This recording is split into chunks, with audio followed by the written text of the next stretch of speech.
All the Amigos and Impossible Amigos, my name is Taffrey16, welcome back to another reaction video, and welcome to my reaction to They Think It's All Over. So, this is the channel Points Request by Jambo. Thank you, Jambo, for using your points on this. They Think It's All Over is a British comedy panel game with a sporting theme that was produced by Talkback and shown on BBC One. The show name was taken from Kenneth Wolstenholme's, is that how you say it? Wolstenholme? See, it looks like it. If I mispronounce it, I'm sorry. Famous commentary line from the 1966 World Cup, which was won by England. Funny enough, he actually would later say that he was not happy that they used the phrase for the title of the show, but also he did accept a fee to re-record commentary for the opening tiles of the show. So I don't know. He wasn't happy, but he still got paid for it, I guess. So the show was originally on radio, presented by Des Lynam from 92 to 94, and then came to television in 95. Nick Hancock presented it from 95 to 04, and then 05 and 06 it was presented by Lee Mack. The team captains included a number of former sportsmen, including David Gower, Gary Lineker, Phil Tufnell, David Seaman, Ian Wright, and Boris Becker. Also, there were a couple comedians as panelists, including Rory McGarth, Lee Hurst, Jonathan Ross, and also Sean Locke was on last season as well. Rest in peace to him. Despite this being a BBC One show, sometimes there's random shows that the BBC have just chosen not to care about anymore. This appears to be one of them, because there's no copyright to speak on this whatsoever. It's about 30 minutes, so let's go ahead and watch it.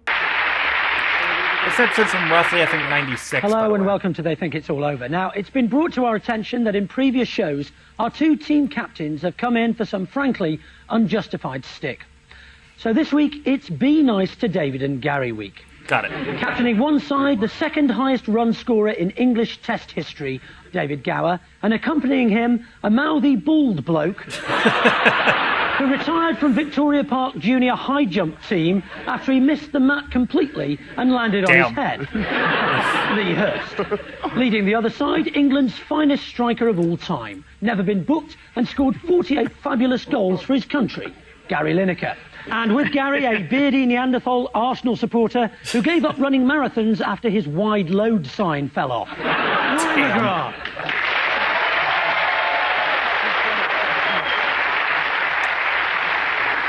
With David this week, an England striker who plays in what's known in modern football as the hole, or as Rory McGrath calls it, White Hart Lane. Teddy Sheringham. He's got his best jacket on for this. Gary's special guest is a comedian who for the last 25 years has supported West Brom, a team nicknamed the Baggies on the grounds that that's what their shorts were like the last time they won anything. Damn. Skinner. He's gonna kill you for that How many trophies have Stoke won? And the first round deals... Our first round deals with sporting excuses. David, Lee and Teddy, your excuse comes from Spain. Earlier this season, Seville's Real Betis, seen here playing local rival Sevilla, refused to let a season ticket holder into any more home games for the flimsy and pathetic reason that he had died the previous week. So what excuse were his family given for not being allowed to take the dead man into the ground? Sounds to me like the sort of man actually they'd let into Stoke, isn't it? Yes, you're probably right, David. What a fine joke and what a fine cricketer you were. So I can say anything about you, like, why are you wearing Valerie Singleton's hair tonight? Yes, you can say that.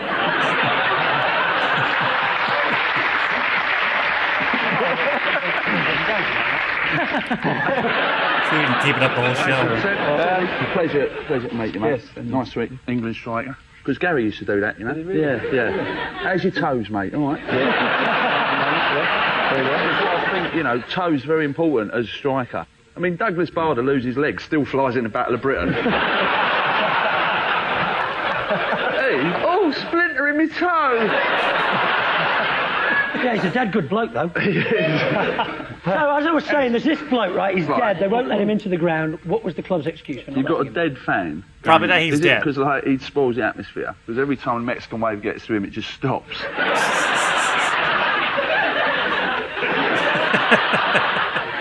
Is it because it would upset, like, because, you know, if they started shouting out, who's the bastard in the black, the Undertaker would get upset. It's probably just because, I don't know, he's dead. Well, that's the closest so far. It's all gone quiet over there. I think it's a good idea having dead people at the game, though, because it'd take the smell away from them burgers, wouldn't it?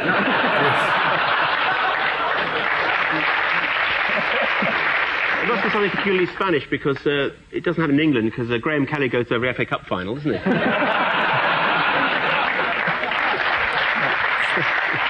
I suppose week after week he'd look less like the photo on his ID card. That could be it. Okay, I don't think we're going to get this, are we? Let's actually hear the explanation from a Real Betis fan. His son had put his ashes in a glass container. Oh. So security wouldn't let him in. He couldn't take a glass container of his father's ashes into the ground. I mean, it's coming to something, isn't it, when you can't take a bottle of pop to the game. You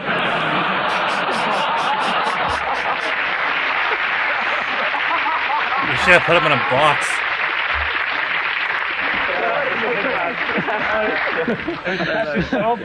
But happily... That's the best joke I've ever heard. You sad case. No, I love that joke. That's great. But happily they did reach a compromise. So he put him in a milk cartoon. There you go. Oh. And so the next derby between Betis and Sevilla, the Sevilla fans waved lots of milk cartoons to pull our legs. Yep. They actually put his ashes in a milk carton, and to prove it, we sent our cameras to Real Betis to capture the excitement of the local derby.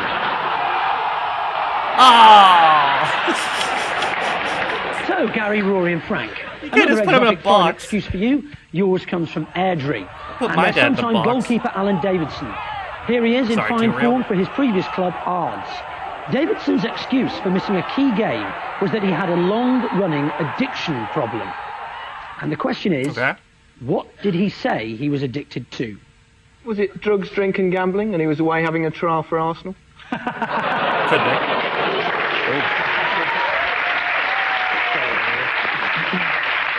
It's the correct answer. No. Was he addicted to grandstand? Well, he didn't miss a game, then. Yeah. I'm going to say You know, on prostitutes. a question of sport, that would have got a round of applause, that joke. Could have been sitting in there. You could have asked me questions about the up-and-coming European Championships, whether I was going to get a medal. You know, that really boring bit when David asked them a serious question and they say, yeah, I've had a few injuries, but we're quite confident. Well, it just goes to show they know what they're doing, because that's the biggest laugh you've had so far. Addiction? Yeah, addiction. Sherry, can I ask you a question? Are you addicted? Have you seen on a question of sport now, Billy Beaumont has been in the chair instead of David. Fantastic. You know the lion out of Wizard of Oz? If the lion out of Wizard of Oz was in a car crash, it looked like Billy Beaumont. God damn. I was at the Edinburgh Festival and we went to see Airdrie play. Yeah. And when I swear this is true. They played in the Edinburgh Festival. No. What were they doing? Airdrie FC performed The Real Inspector Hound by Tom Stoppard. Oh dear, it's a bottle of pop and Real Inspector Hound about there in the league game. I was at the Edinburgh Festival and we went on the Saturday. We went to Airdrieonians to watch them play, and this is absolutely true. When Airdrie came out, the music they played was "Nobody Does It Better," which clearly isn't true. Yeah, that's because there isn't a song called We Are Crap. Now, on a question of sport, 4 people would have walked out. 3 of them would have been panellists. Just Bill sitting there going.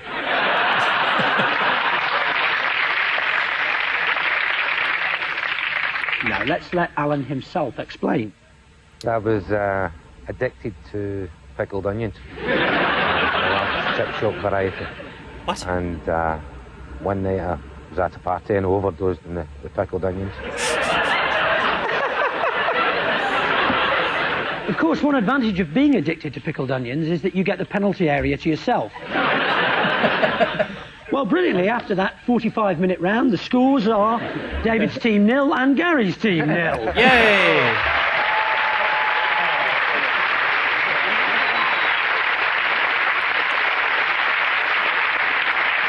Everybody loses. Round 2 is our photo fit round. David, Lee and Teddy, here's yours. I don't know his name right, but the bloke nearest to us, he's in the Guinness Book of Records. Is that What he Tyson? He swallows rugby players and he pulls them out of his penis. I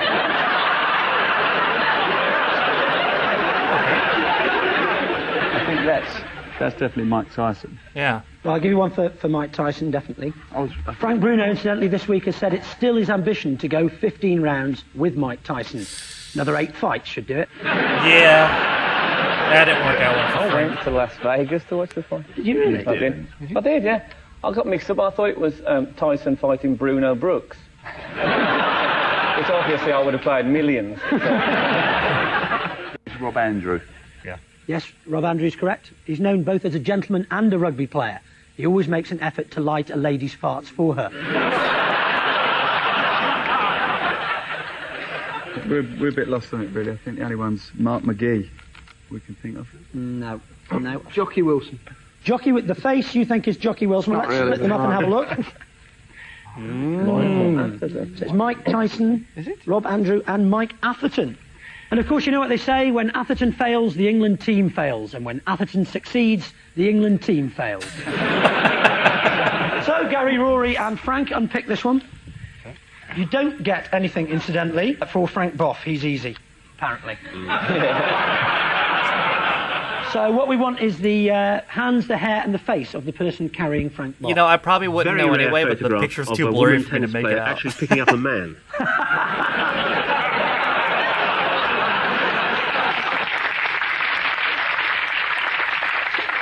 Well, that's Monica Seles then in the middle, you see. And that hair... If I'm not talking about mistaken, me. That's got to be your mate, isn't it? I think that Your might mate. be that, Your that best friend. the Nottingham Forest marksman, That's right. Jason Lee. Jason Lee, boots by Mitre, shirt by Umbro, hair by Del Monte. There you see. Had it been Jason That Lee is who some tried hair. to stab Monica in the back, it would have gone right through the lemon barley water tank. 3 foot to the right. Muhammad Ali? No, we haven't, that was not a I know. suggestion. We just tested whether he'd said it or not. Did you do that when you did your O-levels, Rory? Just filled them in and went, no, it's just a suggestion, mate. You know. Like Rory did O-levels. Damn. You think up some stuff, you. Well, let's split them up and have a look. Okay. Monica Seles, we know. Jason Lee, we know. And Precious McKenzie, the famous early 70s weightlifter. Precious McKenzie's speciality was the clean and the jerk, or Gary and Rory, as we know. Got him. OK, so the scores at the end of that round are David's team with 2 and Gary's team with 2.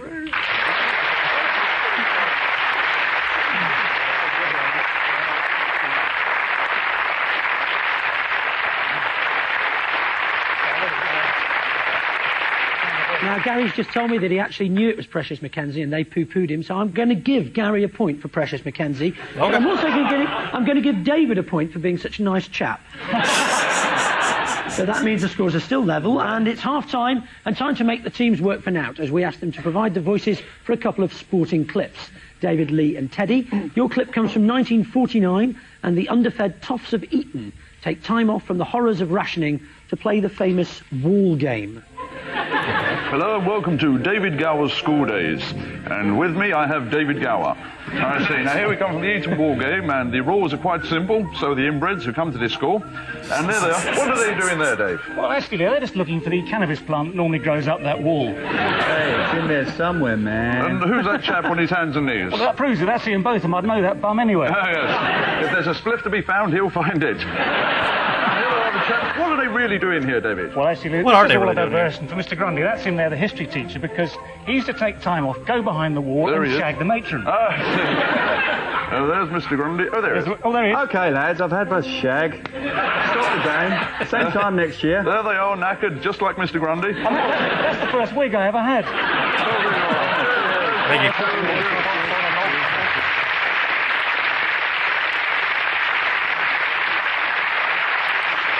if that was tea or water. Yes, the Eton Wall game, the most fun you can have at Eton and still be able to sit down afterwards. So, Gary, Rory and Frank, your clip comes from the gymnastics at the 1992 Olympics in Barcelona. Oh, boy. And to help the TV cameramen practice for the event, a technician was sent onto the floor to run through a few exercises. Okay. And here she comes now, the 12-year-old Spanish girl, Ruth Rollan. There's been a whisper of steroid abuse in this event. Yes. What do you think, Mary? A little bit of water retention there, certainly. But no facial hair. In fact, no headshal hair either. Prepares now for a famous triple somersault, and the crowd on the internet. A bit disappointing tonight, actually. Not the run-up she expected, really. No, and here it comes. Here it comes. I know she's going to do her famous impression of Pope John Paul II now. Here it comes. Oh no, he's having a toot. Attempted flight, a bit ambitious under the circumstance. Oh, there's Auntie Jean. All right. And the great thing about steroids, no underarm sweating at all. That's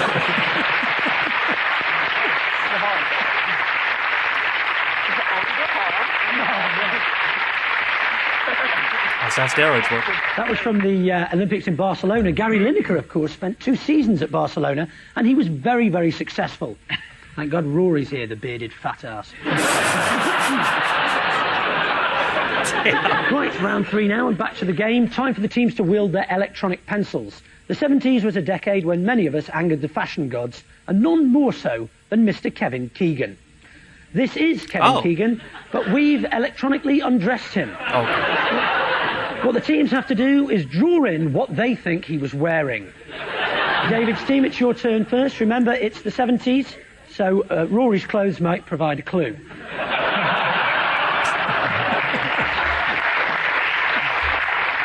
We actually have a problem because we don't think that's Kevin Keegan, his body.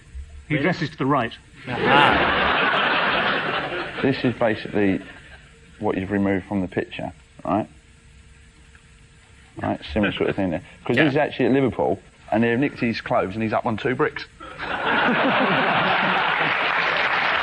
probably it.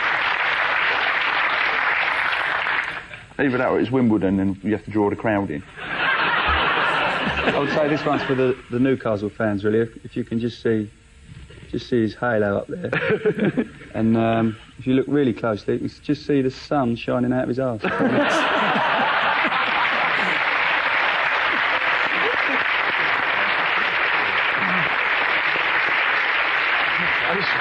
I want to say, if that's the sun shining out of his arse, I'm not going to sunbathe in your garden. They is wearing That's the supermodel they put in the middle there, isn't it? It's got a bikini on there. David, that's a goalpost. Larry knows what they look like. He used to hang around them enough. Might have stubbed your toe on there if you weren't careful. Is that collar big enough? He's got to have the Lionels, hasn't he? You're going for a waistcoat there? Yeah, he's got to have, like, trousers about that wide at the bottom, Well, hasn't it's actually a singlet rather more than waistcoat, sorry. Those are his trousers. Hold on, there's a small Indian encampment at the bottom. Let's lose your scribbles and let Gary's team have a go. Oh, boy. First of all, hold it. That's the scar where he fell off his bike on Superstar. There we go. Good start. Details, everything, isn't it, in this game? This is the, obviously a crash helmet. This was just after the blokes hit him over the head with a baseball bat in his Range Rover. Yeah. Remember that? I do remember that. Yeah, we used to laugh at that springy 70s perm, but it saved his life that night. This, I never would have thought Kevin was so big in midfield. This is why he was known as Shanks's pony.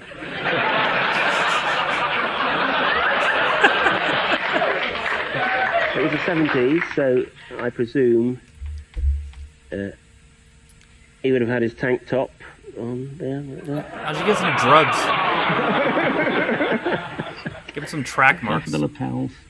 You've done the lapels? Yeah, what about the That's shirt? the 70s. You couldn't see Shanks on the original picture. I think it's just a shirt. Sorry, he looks like an extra from Reservoir Dogs now. Okay, well, let's get rid of the scribbles and dress him officially. Okay. Reveal the true horror. Oh, my God. Tank top we got. It doesn't matter how badly drawn it is, you did say tank top, didn't you? I'm going to have to, I'm afraid, give Yellow it to was more Gary's accurate. team. So 3 points to Gary's team, which means at the end of that round, David's team have 3 and Gary's team have 6. They have the pants right.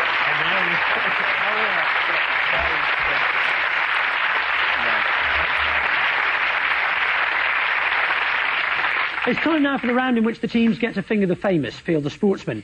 Gary and That's Rory, what she you're said. first. If you'd like to come around to the front, please. Yes. There's a first. Off you go. In this round, team members are blindfolded and have to identify sports people using only their sense of touch. So, Can I just say, blindfolds on. Teddy. No, a lot of people call you Spurs scum, and I'm one of them. Yeah, you can say Okay, that. can we have our first mystery guest, please?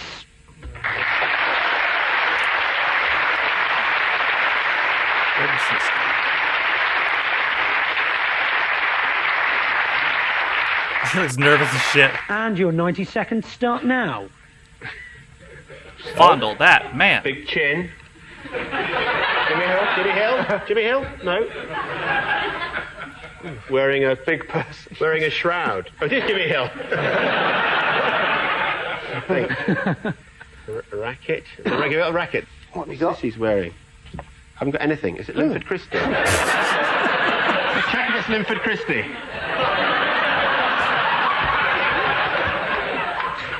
No. What's this? Yeah. He'll be very sorry to learn.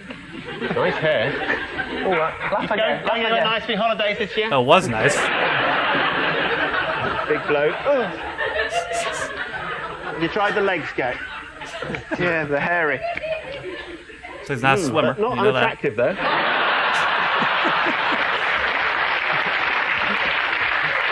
You're really getting into this, aren't you? Is it Gandhi? You got 5 seconds. Gandhi. I'll give you No a clue. He's idea. as British as Mum's apple pie. Huh? Oh, is it Greg Ruzetsky or something like that?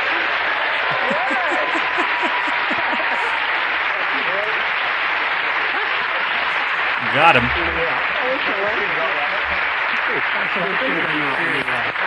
Hey, guy, last timer was going. Does that count?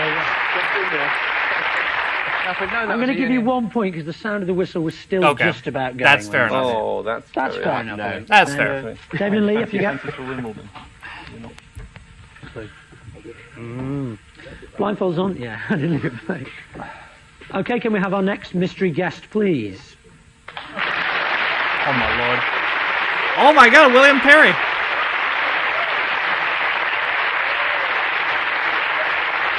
That's awesome.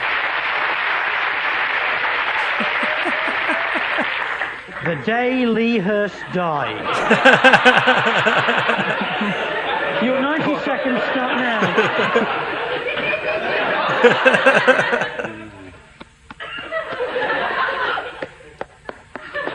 There's a huge Is it dude. Robocop? Close enough, honestly. Don't feed You're it. dead, you're dead.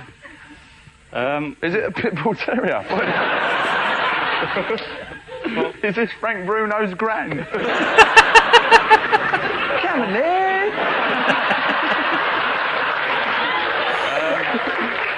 Frank, Well, do you fancy being a regular panelist? I think there's going to be a spot for you. He's an American footballer. Yeah, well, I'm happy with Okay. that. There you go. I mean, how big is he? He's not really If you big can enough. open the door, it's not the fridge. Oh, you got it.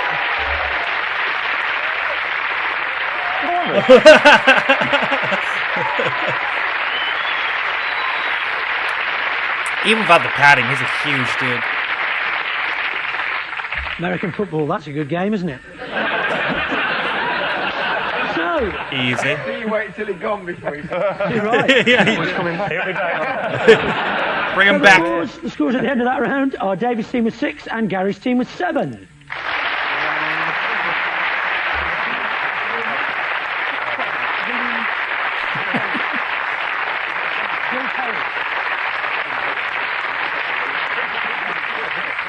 Now it's time for our final make or break round, the name game. But this week it's different. This week the clues have to be given in the form of impressions. No passing, no rhyming, and no mentioning the sport involved. So just to make that clear, Rory and Lee will actually have to do a proper impression of the person whose name is on the card. Oh, man. The winning team goes first. That's Gary's team. You pass that across to We're the Rory. winning team then this week. You're winning at the moment. And your 90 seconds start now. Now then, young man, it's all in Brian Clough. And you join us here. Ted Lowe. It's all in a brown paper bag under the... Let's go. I'm not an Irish man myself, but my brother should wear one. I'm not Irish myself, but I recognise Irish people. Big Jack Charles. There you go. You cannot be serious, Gary. Oh, that's really good. Very good. If you're going to take the piss out of my hair, I'm going to go. Gower, David Gower.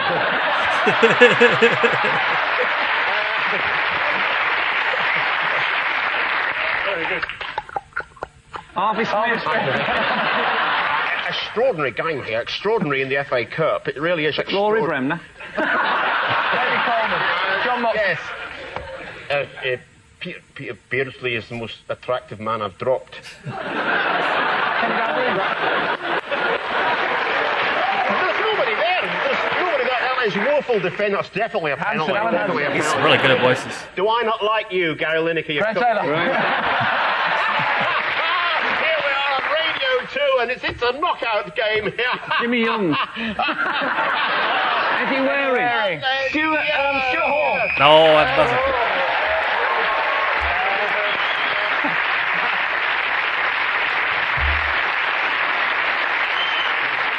Well, you did magnificently well there, so you've gone up to 20 points, which means that you need 14, Lee.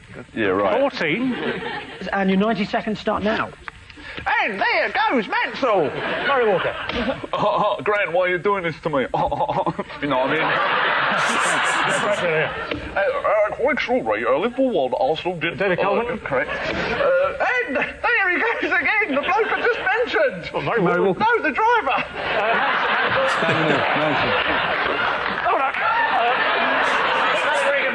Hello. Make the middle. No, there you go. Jean-Claude Van Damme. Jump over. Jean-Claude Van Damme. Oh my God. Oh my God.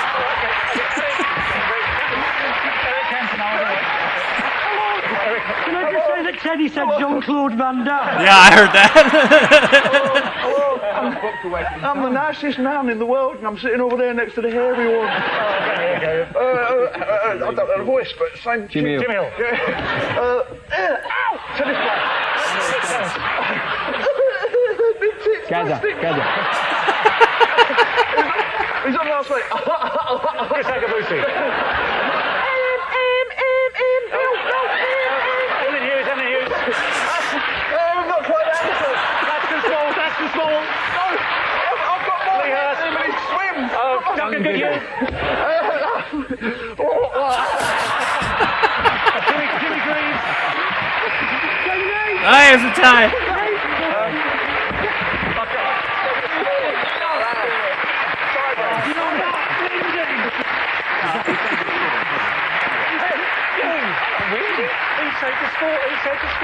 I don't argue, boys. And fantastically, it means that the score is 20 all. Now, Hold it, what kind of an impression is I've got more hair than him and he swims? it's a very, very bad impression. It means you can get the David Gower quiz book Yeah, out. exactly, David. We know from a couple of weeks ago that Gary's written a quiz book. Here we have David Gower's cricket quiz book. Nice. Written, obviously, by David Gower. So, as with Gary, I'm going to ask you a question from your book, which, as you wrote, you'll find a doddle. If you get it right, your side wins. If you get it wrong, Gary's side wins. Okay, the Bro, I question think from it's your wrong book for his own is, book. who wrote David Gower's cricket quiz book?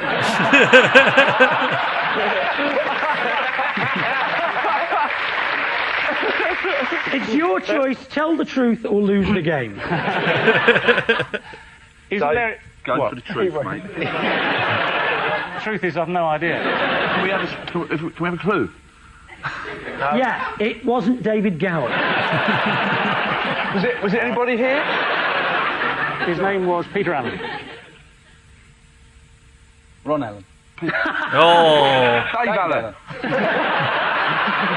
I'm afraid that's not good enough because you originally said Peter Allen and the name was Patrick Allen, so this Oh, was I knew Gary Lineker's team. It's very difficult for him, right? Peter Patrick, same thing.